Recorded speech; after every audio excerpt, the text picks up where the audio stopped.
ক্ষমতার অপব্যবহার করে পূর্বাচলে বোন শেখ রেহানার নামে প্লট বরাদ্দ দিতে রাজুককে আদেশ দেন তৎকালীন প্রধানমন্ত্রী শেখ হাসিনা। মিথ্যা হলফনামা দিয়ে 10 কাঠা সরকারি জমির মালিক হন রেহানা। এসব অভিযোগে 17 জনের বিরুদ্ধে দুর্নীতির মামলা করে দুদক।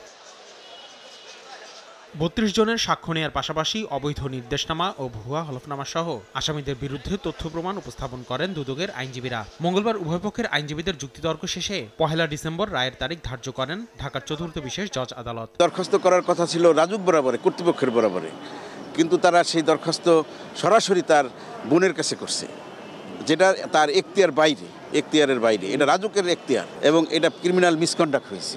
সাক্ষীদের জবানবন্দিতে উঠে আসে মায়ের নামে প্লট বরাদ্দের জন্য তৎকালীন প্রধানমন্ত্রীর উপর চাপ প্রয়োগ করেন ব্রিটিশ এমপি টিউলিপ সিদ্দিক। ফলে নিজে প্লট না নিলেও মামলার আসামি হন তিনিও। রায়ে শেখ হাসিনা, শেখ রেহানা ও টিউলিপের সর্বোচ্চ সাজা যাবজ্জীবন কারাদণ্ড চান দুদকের আইনজীবীরা।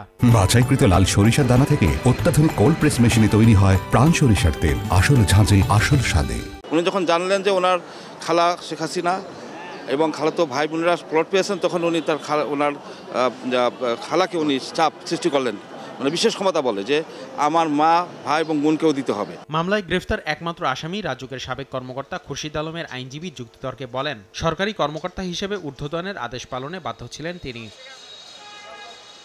আসিফ মোহাম্মদ সিয়াম, সময় সংবাদ, ঢাকা।